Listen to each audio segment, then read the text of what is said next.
Hello everyone, a very special video and a very exciting one from Nikhil here at Shelf-Esteem. As you can see, I have my Stephen King shelf here, and I'm very excited to debut on the channel my first tier list video for none other than Stephen King and all the 44 books I've read so far.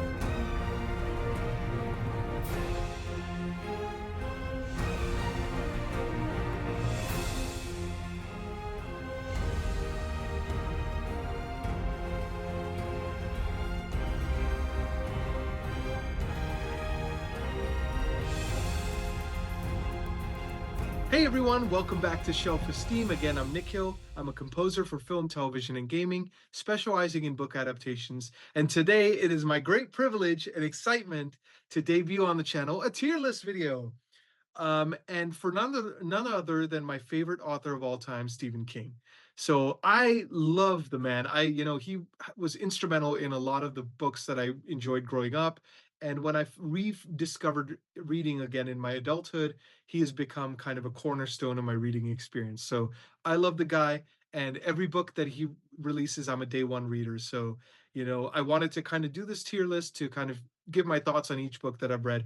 And I've read 44 in total, including the short story collections and including You Like It Darker, the newest one on this list that came out just this month on May 21st. So I'm really excited to talk about that and kind of these other books as well. So before I get started, I'm going to just quickly kind of point to these different tiers so you can kind of get an idea on how I arrange them. And I tried to arrange them with kind of some Stephen King-isms in mind because, anyone who's read Stephen King knows he makes up words and kind of makes them part of his like vernacular. So it's really interesting kind of how he does that with each novel. Not to be, and not just limited to his regular novels, but also his Dark Tower series. So I'm really excited to talk to you about all that. So without further ado, here is the S tier, which I've called my Psy. Anyone with the Dark Tower knowledge knows that reference. So these are the cream of the crop, and they're kind of the god tier ones that really kind of changed my life or were instrumental in making me see the world differently. And Stephen King is one of those authors that has a handful of books like that. So I'm excited to kind of show you all what's going to go on that tier. The next up, it is Needful Things, the books that I need to have in my collection. They're not quite S tier, but they are just fantastic reads, and I would recommend them to anybody. So that is Needful Things. The third one is a little so-so, it's some good, some not so good, like a little bit of cracks in the armor there. So I called it Nightmares and Dreamscapes, which is one of the Stephen King collections, short story collections. So that was one of the ones. And then the fourth one, which is not so great, but still readable. It's good for Stephen King completionists, I guess, like myself.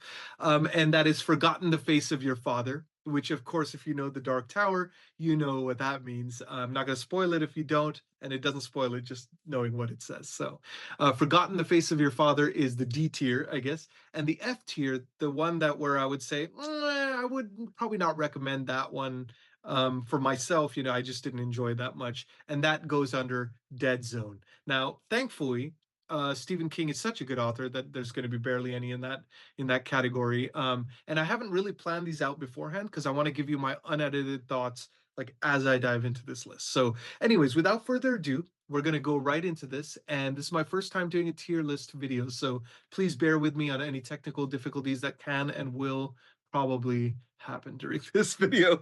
So the first book that's up is 11/22/63. In my opinion, Stephen King's standalone magnum opus. He did like 40 years of research in order to kind of capture what the feeling was of the time in the late 50s, early 60s, combined with memories of himself growing up and kind of like what it was like to the look, the feel, the smell, late 1950s where the character resides. And kind of like the politics that were going on with JFK at the time. There's a time travel paradox. There's a love story for the ages. To me, it's the perfect King novel, and it's perfectly paced, and that's why it's going under the my Psy category. My Psy. So this is probably my favorite standalone Stephen King novel of all time. So it's right at the top of my Psy. So the next one is Bag of Bones. This book, was written in the 90s. Stephen King was experimenting quite a bit on his different types of storytelling, and it's kind of like a love story. It's a ghost story as well. I will say I really enjoyed the first like half of it, maybe two-thirds of it. And then it kind of fell apart for me. And for that reason, I would probably put it under nightmares and dreamscapes. Not incredible, mind-blowing stuff, not terrible at all. And some of Stephen King's more creepy stuff from the 90s. So really a good one, worth checking out, but definitely taking the good with the bad there. So Bag of Bones is going under nightmares and dreamscapes. Now, the next one was a newer Stephen King novel. I don't know if you've all read this, but it's kind of like a revenge story, a wrongfully accused story. And you know, I liked it. This one is called Billy Summers. I liked the book enough. It didn't necessarily blow my mind. And I would say, again, it was one of those things. And I find this to be the case even with my favorite author of all time, Stephen King, is his ideas are incredible. The first two-thirds are fantastic. But sometimes he kind of doesn't quite hit that landing and give it the gravitas it needs. So I would say the character relationships in this are fantastic. The kind of the premise is fantastic. The feel of it, the pacing is great. But I would say the ending didn't quite land for me. I would probably put this above Bag of Bones, but in the Nightmares and Dreamscapes. Kind of a mixed bag, but ultimately pretty good. So if you haven't checked it out, I would say, these are my opinions, of course. I personally believe like it's good to check out everything, and see what works for you rather than just take my opinions. Take it with a grain of salt.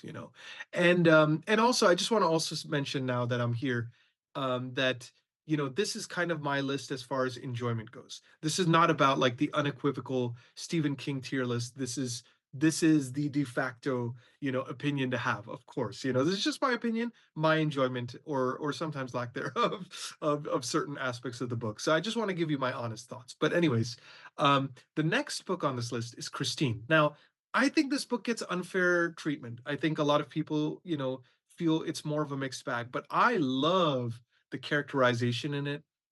I think, Stephen King made a car scary in a way that I haven't really seen in a book before or since this.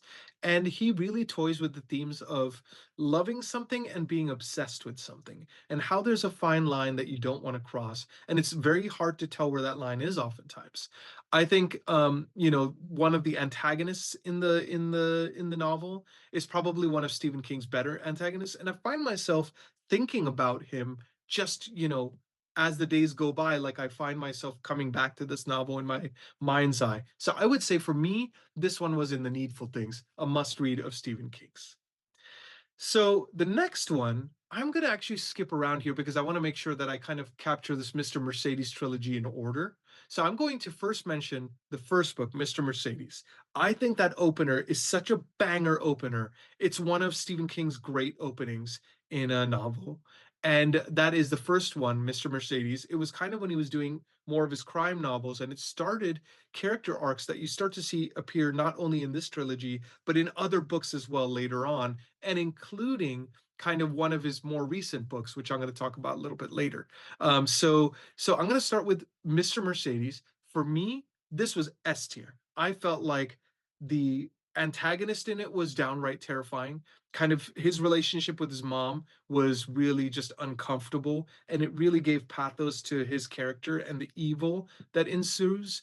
Um, there's kind of a cat and mouse game, a retired cop, who feels like he's kind of way in over his head. It really keeps the action pounding from the beginning to the end. So I would say this is an S tier book for me. Mr. Mercedes, book one of the Mr. Bill Hodges trilogy, the Mr. Mercedes trilogy.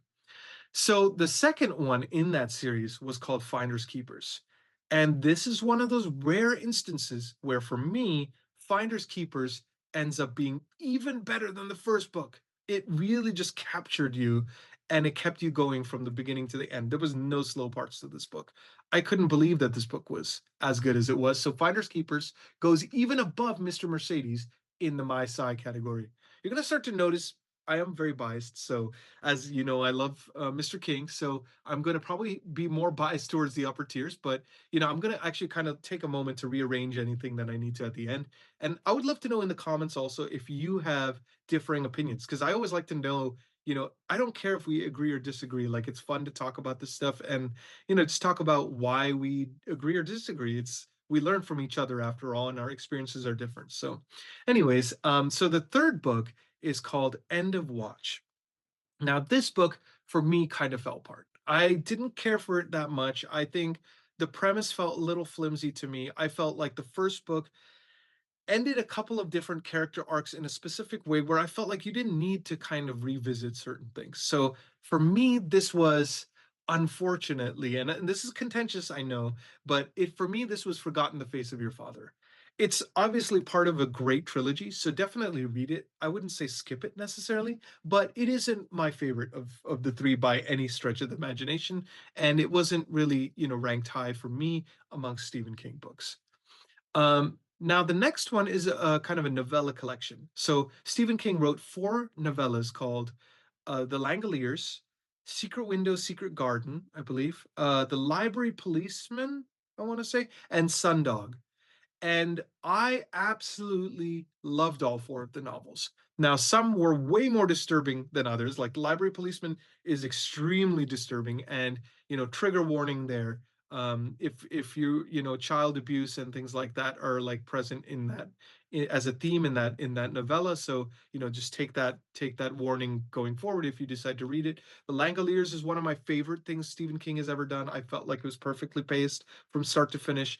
I loved Secret Window, Secret Garden, Sundog. So for that reason, I would put Four Past Midnight in my needful things. I will probably reread this one because I was very pleasantly surprised. I didn't realize how good these novellas would be, and I think it's kind of underrated, to be perfectly honest, amongst King fans. So Four Past Midnight is going under needful things. A must read.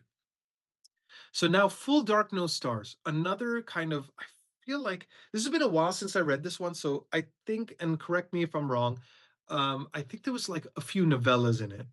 But basically, this one was interesting because Full Dark No Stars is more about kind of the evil that people do to each other rather than supernatural occurrences. And I thought every single story in this was a banger. I would put this under Needful Things. I think this is just a fantastic book and a must read for, even casual Stephen King fans. People want character stories about humans doing horrible things to each other. What better way to end your day than read such uplifting subject matter? But it is really, really good, and very well paced stories as well. The next one is The Girl Who Loved Tom Gordon. Now, a lot of people put this towards the bottom of their lists. I think, I've read it twice now. So the first time I read it, I was in ninth grade, and I remember going to a bookstore, and I'd wait for my parents to pick me up from school, and there was like kind of a bookstore very close by. Oh, that's right, I was taking summer classes at a community college, and there was a library, sorry, bookstore right on campus. That's where it was, and so this was in high school. I was taking those summer classes, and anyways, enough about summer classes. But my parents would I would be waiting for them to pick me up from school, and I would go into the little bookstore and kind of look around. And I found The Girl Who Loved Tom Gordon. I sat there reading it in that bookstore, and I finished the whole thing, and I absolutely loved it. And if you asked ninth grader Nick Hill, he would have put this under S tier. Now I've read it again, and I can see people's gripes with it. I really enjoyed the story, though. Honestly, like I would be hard pressed to put it anywhere else but Needful Things. I think the lower part of Needful Things, but I think it's just a great story, a survival story of a girl who's lost in the woods. So I think it's just, shorter King novel, a really good paced one worth checking out. I'm sorry if I'm going a little slow here. I just have so much to say about these books, so please excuse me if this video is like an hour long. But the next book is called Holly. So this one is kind of related to the Bill Hodges trilogy, the Mr. Mercedes trilogy I was talking about a little bit earlier.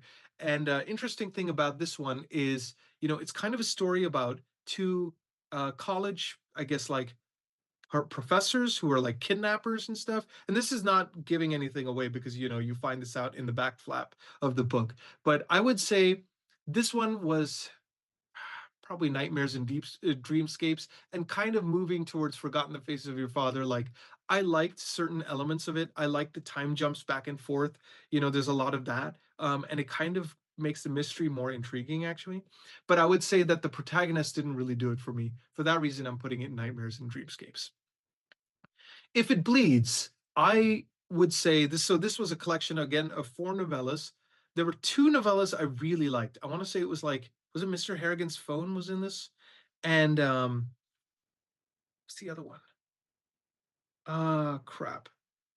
I think it was Life of Chuck. I really liked that one. And then there were two other ones I didn't care for. Rat was one of them, and there was another one.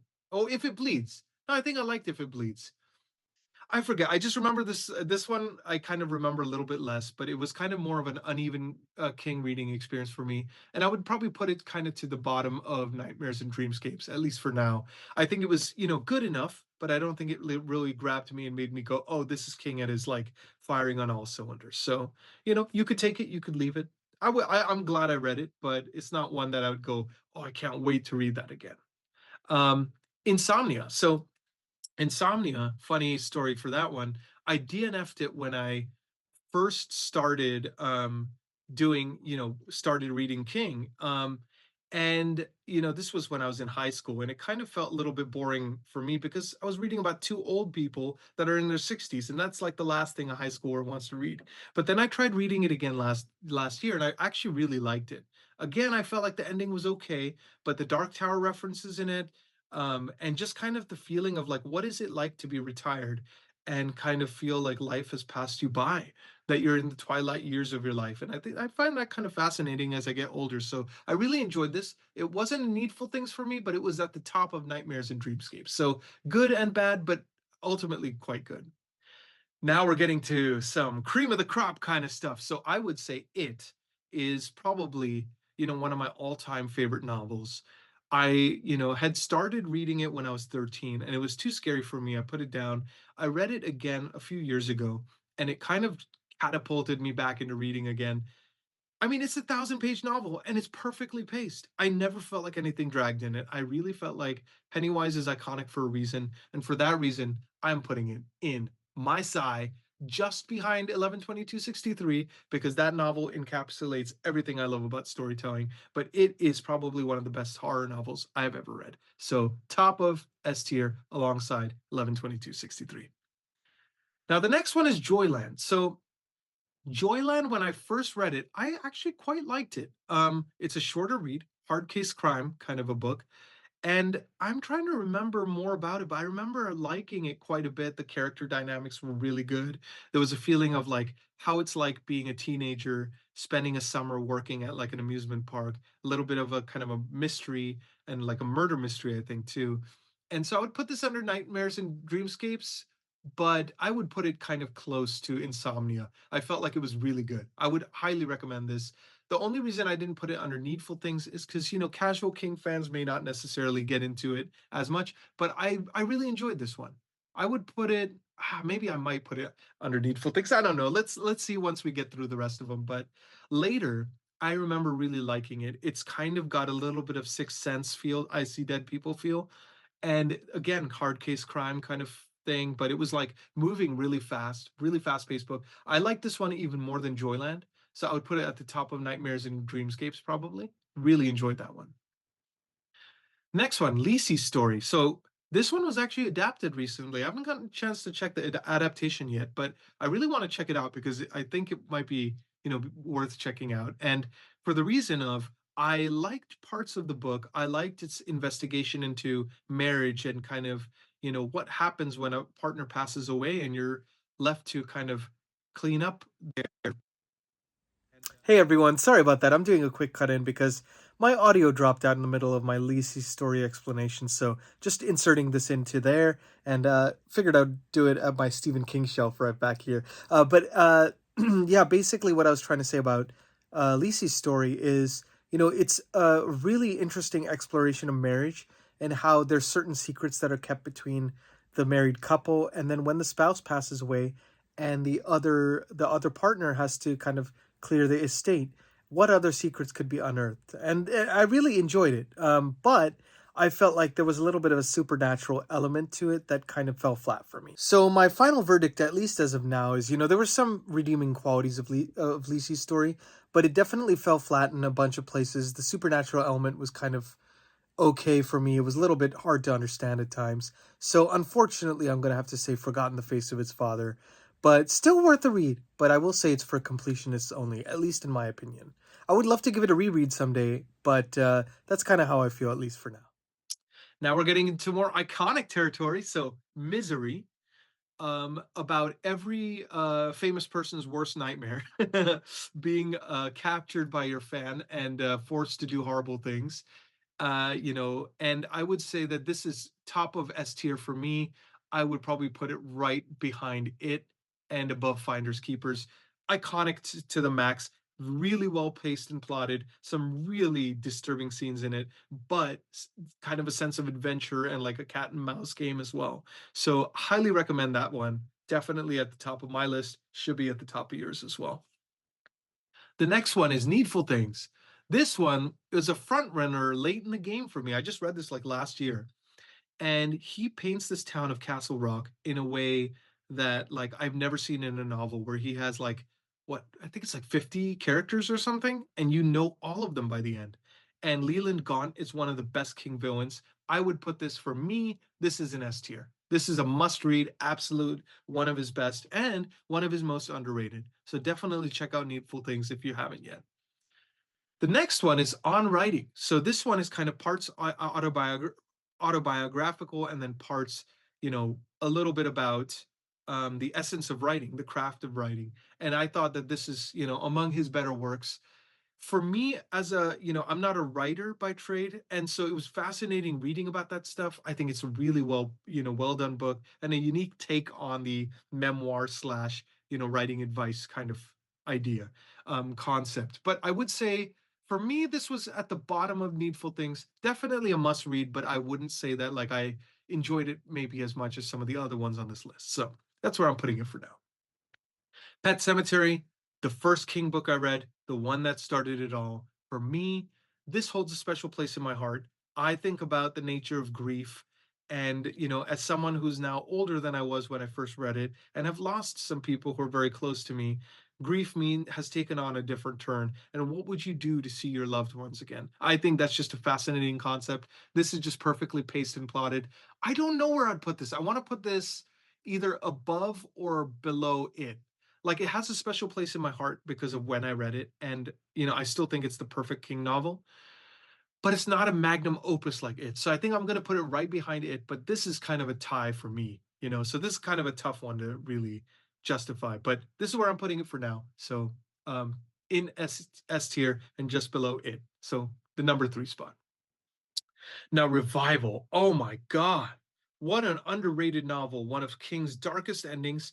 And he takes the coming of age story and kind of puts it over generations of time. And you see this kid go from a kid to an older guy. And you just see this life. And yeah, it really makes you question kind of the nature of life, the nature of death. And I don't want to say anything more than to spoil it, but I think, this is one of King's best, and it is highly underrated and often overlooked because it was written so recently. Came out like 2011, I think. So, a recent King novel. Highly recommend you check it out. I would put it at the top of Needful Things for me. So above Christine. Let's see if this is going to move. There we go. Cool. So that's where Revival's going for me. Got to check it out. Rose Matters. So this is interesting. If you asked me, you know, about the halfway mark, I would have said this is going under Needful Things. Then the second, half, or maybe the last third of it happened, and I felt like it just kind of fell apart for me at the end. But the story, the concept of a woman escaping an abusive marriage, and like the supernatural elements I could have done without, but the human character story was just so freaking fantastic. I would put it at the top of Nightmares and Dreamscapes for me. I think this was just a really good read. I would put it in a must read for Stephen King, but I know that it's not necessarily the one that I enjoyed the most. So I would say, Nightmares and Dreamscapes, but at the top of, the BB minus category is where I'd put it. Salem's Lot, a fantastic book. Now, this might be contentious because a lot of people call this their favorite Stephen King novel. I would say it's in my top 10 for sure. I did a top 10 Stephen King video, which I'm going to link up here as well, if you want to check that out. But um, I liked it, but I feel like Stephen King was still maturing as a writer, and there were certain pacing problems for me. I think the way the ending happened was a little bit abrupt. I love the concept of like just seeing this town devolve from these supernatural entities. I'm not giving anything away, even if you probably already know what those supernatural entities are. But there's some of Stephen King's scariest scenes in this, so it's really fantastic. Highly recommend you check it out. And as far as enjoyment is considered, I would probably put it around here, close to the top of Needful Things. Definitely a must read. You know, think so. Hard to say. It's hard to say. I would say, would I put it at the top of S tier? I'm going to keep it here for now, but again, I'm going to try to see if I need to reorder. So let's just see what happens. Now, you guys are going to kill me for this one, but Sleeping Beauties is oftentimes on people's bottom of their list. But I love the concept of it. Like women all over this town falling asleep, and if you wake them up, they go crazy and start killing everyone. I think this is just a fantastic concept. Yes, he blew the landing. I felt like it kind of cheapened the whole ending of it. But I will say the first two thirds again, I really loved it. For me, I would say it's not quite Rose Matter, but it is near the top of Nightmares and Dreamscapes. Little crack in the armor, but definitely worth your read. Great book for me. I think you might enjoy it. Song of Susanna. A lot of people call it the worst Dark Tower book, but even the worst Dark Tower book is some of my favorite stuff. And I've reread it now, and I've actually grown to appreciate it. Once I figured out how it ended, I actually grew to appreciate it. But it's an interesting book because it's both it feels very short, and yet it feels very like it drags in places. So plotting and pacing issues, he really comes out of left field with some weird ideas, but I appreciate his boldness. It's part of the reason why I love Stephen King so much. So I would put this one under Needful Things, but probably towards the bottom of Needful Things in terms of like where I felt it would go. um yeah, I would say that's kind of perfect for me. Okay, so The Dark Half. This was one of the first books, I believe, if I'm not mistaken. Correct me in the comments if I'm mistaken, but it is, I think, the first book that Stephen King wrote when he sobered up. So the whole idea is about, what if you were able to bring the characters you write to life, and what if they did things that were pretty horrible? I think it's kind of an interesting idea. Like, where does inspiration come from? Does it take a life of its own? Can it be controlled? I love the theme of it. The sparrows are flying again, right? So if anyone who, again, out of context quote, but it really becomes a recurring theme in the novel. I really liked it. I would put it in probably bottom of Needful Things, maybe.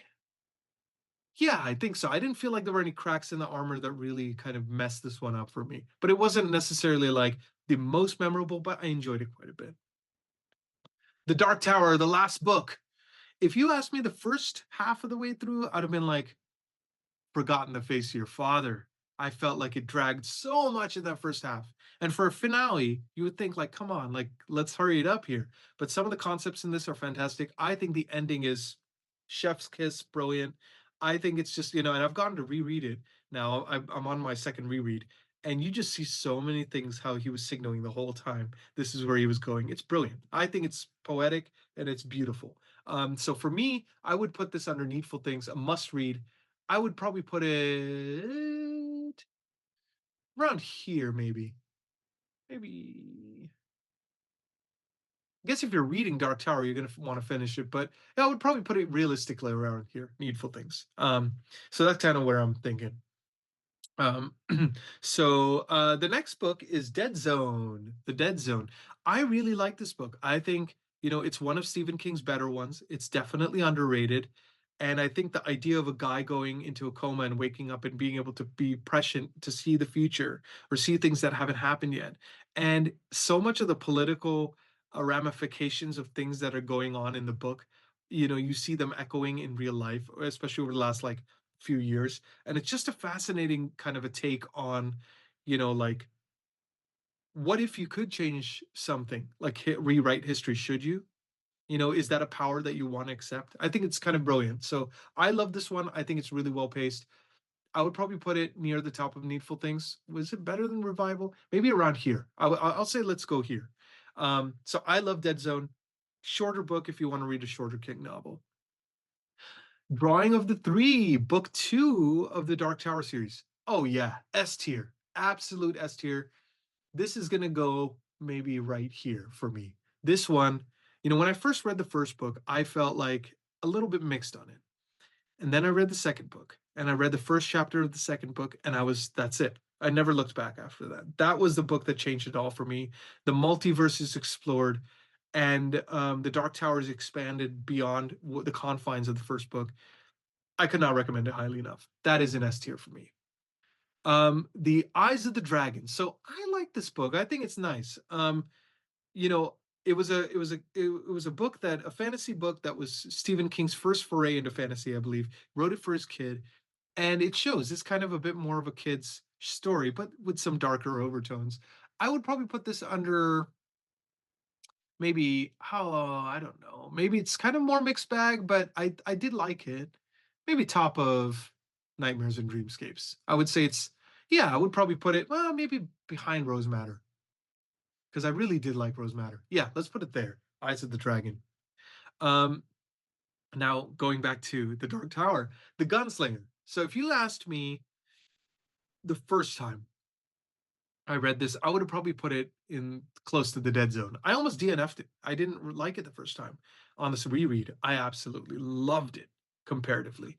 So if I was to split the difference, I would probably say maybe top of Forgotten the Face of Your Father or bottom of Nightmares and Dreamscapes. Maybe bottom of Nightmares and Dreamscapes. I think that's a bit fair. I think, the plotting issues were a little bit tough. It was much drier, but one of the best opening lines in the history of literature, in my opinion. So, really great start to the series, but it's not representative of what the series is going to become. So, if you're able to stick it out two books, I would say try the drawing of the three. If you don't want to continue after that, then it's absolutely makes sense not to. But don't quit after the first book, I would say. So the next one is, let's see here. So we're going to go for The Institute. So this one came out 2019. I loved the depiction of kids and kind of what they have to go through and from the minds of a child. King knows how to do that really well. And he kind of ties a couple of different ends of the story together in a way that I thought was really satisfying.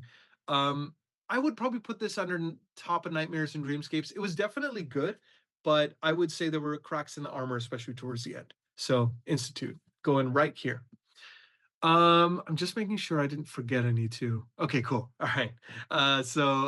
Worst thing would be to do this long ass video and then realize, oh crap, I forgot some. But anyways, so the next one is The Long Walk. I read this recently about a bunch of kids walking, and if they slow down or stop, they get killed.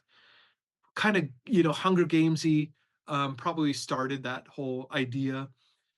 It is fascinating because you know these kids, like only one can survive, but you're equally invested in every single one of them. And he wrote this when he was a teenager. King wrote this when he was just a teenager. And that just to think about his idea, his gift for characters, even at that age, and characters that were teenagers, is such mature writing. I would put this maybe top of Needful Things, I would say. Not quite S tier for me, but solid choice. Solid choice. All right, so The Outsider is the next one. And I like this one enough, but I would say the first half was fantastic. It was brilliant. I would have put this, kind of up near Needful Things, but I would say kind of lost it for me in the last half. And for that reason, I would put it at the top of Forgotten the Face of Your Father. There was a couple plot points midway through that really kind of messed it up for me. So I'm sorry to say, I hate putting anything in that tier, but that one didn't quite do it for me towards the end.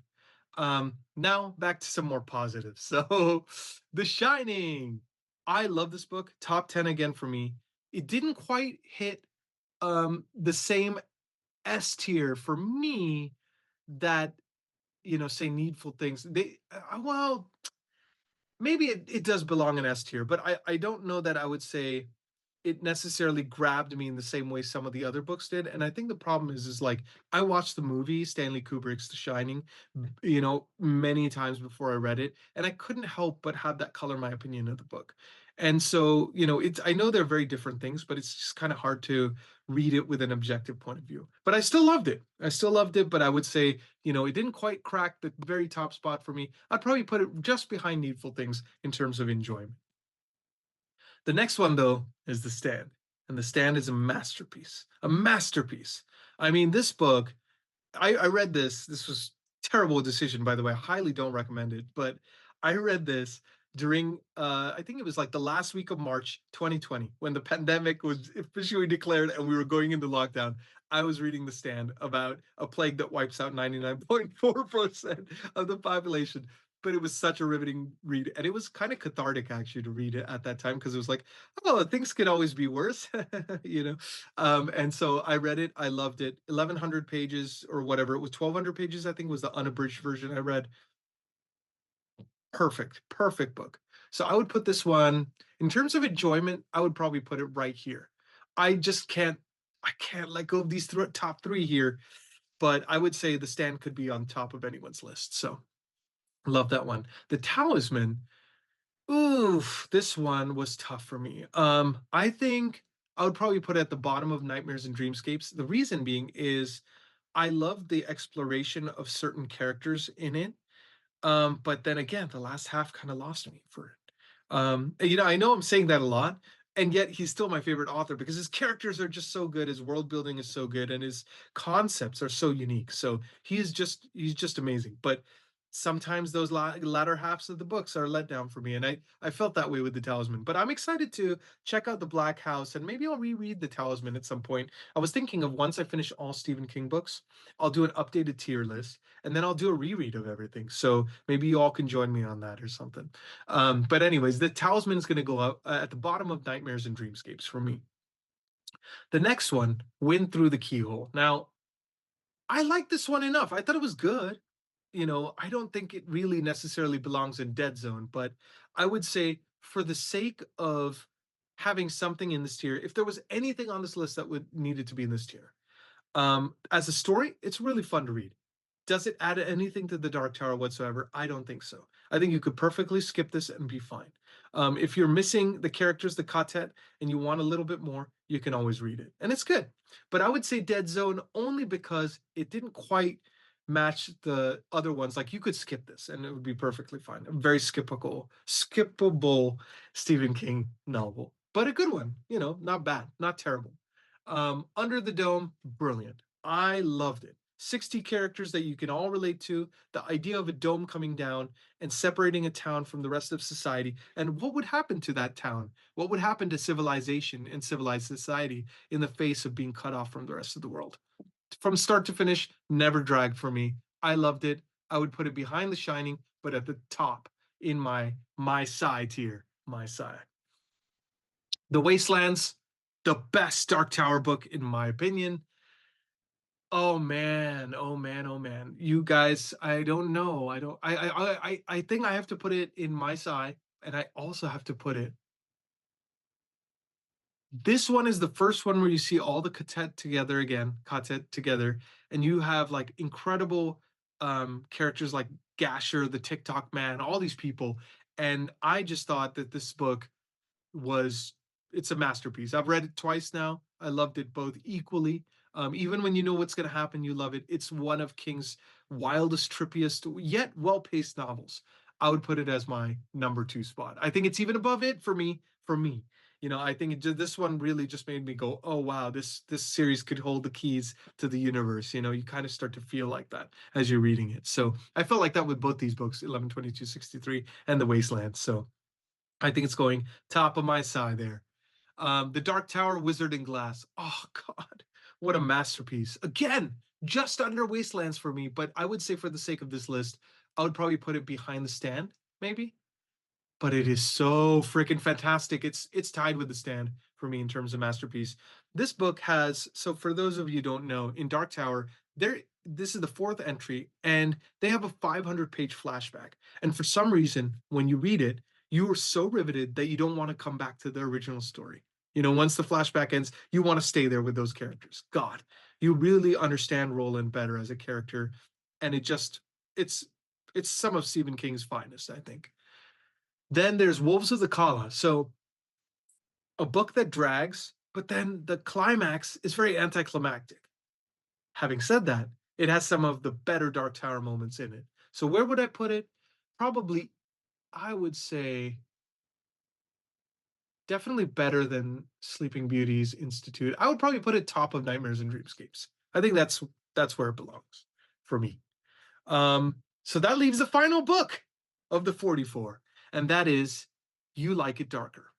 So You Like It Darker, I just read. So please know that my opinion is biased. And when I do a final, ranking of everything once I finish all his books, I am going to probably revise this list, and some of these may change anyways. But I'm going to probably put this at the bottom of Needful Things. I still think it's a must read. I think some of the short stories in it are beautiful, beautifully written, and it's among King's better works.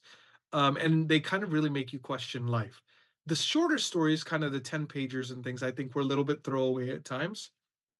But the longer ones were where he shines, because those pacing issues I talked about, the sticking the landing issues I've talked about, they're not present in those. They're just perfectly paced. They make you think. They are stories that are about characters that you really fall in love with on the page, even just 100 pages and you're in. So I highly recommend You Like It Darker. I would put it probably below The Dark Half. Oh, but is it better than Wolves of the Kala? So now we got to do a little reordering, because I think some of this might change a little bit. I want to give you a final declaration here as it is on May 30th, 2024. So I feel good about these. Pet Cemetery Stand. What's this? Wizard and Glass. Yep. Wizard, Misery, Drawing of the Three. Yeah, I feel pretty good about these. Finders Keepers, Mr. Mercedes. Needful Things, I think, might even go above Finders Keepers and Mr. Mercedes. That feels right to me. Finders Keepers, Mr. Mercedes, The Shining. Under the Dome, I think I liked it even more than The Shining. I know it's a crazy idea. I think Shining is the unequivocally better novel, probably, but Under the Dome was a more enjoyable novel for me, if that makes sense. So that's where I'm going to probably put it. Let's see. Let's come back to that. So The Long Walk, Revival, Dead Zone, Christine, Salem's Lot, Four Past Midnight. This was the final Dark Tower book, Full Dark, No Stars, Girl Who Loved Tom Gordon, On Writing, Song of Susanna, The Dark Half. You Like It Darker? Feel pretty good about that. What was it, the Kala, though? I think that's above. Let's put that here, actually. I liked it more than The Dark Half and You Like It Darker. I think that feels right. Institute, Rose Matter, Eyes of the Dragon, Sleeping Beauties later, Insomnia. I think Insomnia's higher than later for me. Later is better than Joyland, Billy Summers, Bag of Bones. Yeah, Holly, If It Bleeds. These were okay. I would say The Gunslinger was better than Holly, Bag of Bones, Billy Summers. Would I put it here? Maybe I would put it here. Oh, would I put Sleeping Beauties above Insomnia? No. I'm going to put that here. That feels right. Okay, cool. Talisman, Outsider, Lisi's Story, End of Watch. End of Watch, Forgotten. Yeah, yeah. And then Went Through the Keyhole. I feel like this is kind of the definitive Stephen King list for me. Um, Let me know what you guys think in the comments. I know this was a really long video. I had a lot to say. I hope you enjoyed it. I hope it didn't bore you. I really always just try to talk from a place of passion and from a place of wanting to have a discussion with you all. So thanks for bearing with me in this long ass video. I'm Nikhil with Shelf-Esteem. Please like and subscribe if you haven't already. I'm going to try to save what's left of my voice for a singing thing that I have to do tomorrow. But in the meantime, I look forward to posting more content and videos for you all and having great discussions. And so leave it in the comments. Let me know what you think of this tier list and what you would do differently. Again, I'm Nikhil with Shelf-Esteem. Please be good to yourselves. Please be good to each other. And I'll see you on the next one. Take care.